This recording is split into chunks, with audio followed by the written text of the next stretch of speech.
Here's what's going on in this relationship. In a couple of weeks, Alyssa has a birthday coming up. And Andy, because he's such a charming guy, and he's just a man, he's like, I want to do something for Alyssa for her birthday. And I don't have a lot of money because I'm in my mid-20s and I'm just kind of starting out my career, but I want to do something special. I'm going to take her out for dinner to her favorite spot. Alyssa, what's your favorite restaurant? Black Sheep Cafe, downtown Provo. That place is amazing. That's an expensive place. All right, now Andy knows this, but he wants to keep this a surprise. So he just simply says to Alyssa, hey, in a couple weeks on your birthday, I want you to just kind of put the day aside, okay? I want to do something for you. It's going to be a surprise. And Alyssa's excited, and she's thinking, this is amazing. This man is just the best. Look at this guy. He's going to do something on my birthday. He said, put the day aside.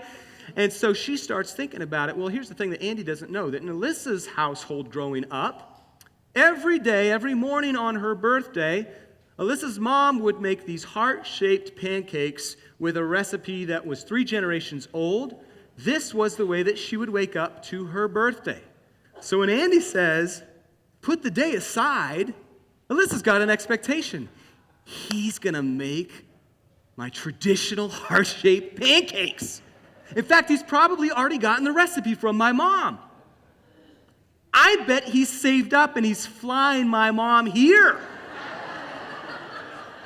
There's going to be flowers. There's going to be pancakes. This is going to be amazing. I bet he's already probably coordinated with my mom, and somehow she's going to steal my key to get into my apartment so that they can make these pancakes when I wake up. This is great. All right.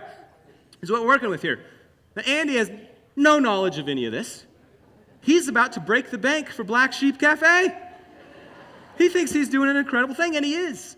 But he's got a different set of expectations. So the big day arrives. Alyssa gets out of bed. She thinks, well, they must be in my apartment by now.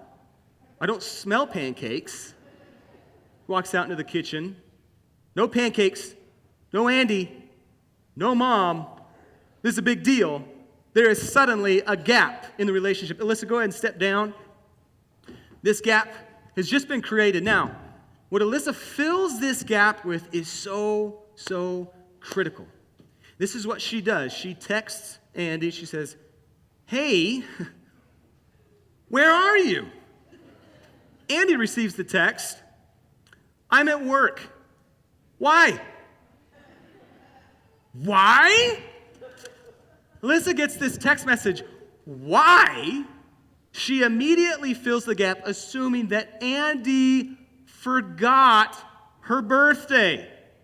And she fills this gap with sadness and despair and frustration. I don't know if I love this man anymore.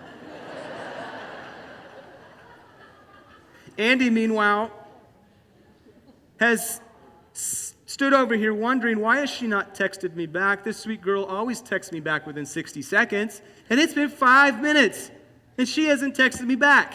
Something is wrong. He starts thinking, perhaps she thinks I forgot her birthday, so he texts her back. Happy birthday? To which Alyssa realizes, he did. He did forget my birthday. Go and step down, Alyssa. The gap gets even larger. Meanwhile, Andy still has not received the replied text message. It's been 10 minutes now. He's starting to stew. Doesn't she know that I'm going to break the bank to take her to Black Sheep? I'm going to go into debt for this dinner. Andy is getting angry. Go ahead and step down, Andy. The gap is getting larger. Andy is filling the gap with anger because how could she do this to me? Doesn't she realize I'm going to take out a mortgage on this dinner to Black Sheep? Here's the thing about gaps. They're unavoidable. They happen every single day. But what you fill those gaps with is everything. It's really everything, because really the question is, what am I going to fill this with? Am I going to assume the best, or am I going to assume the worst? And here's what happens when we assume the worst. Generally, 9 times out of 10, you're wrong, and you're going to make a fool out of yourself. When you go in assuming the best, and assuming the best doesn't mean that you're sweeping the conflict under the rug, doesn't mean you're even really putting a silver lining on it. It just means that you're kind of coming in asking questions. You're coming in wondering what's going on. I'm gonna go into this conversation or this conflict assuming the best, that there's information that I don't have.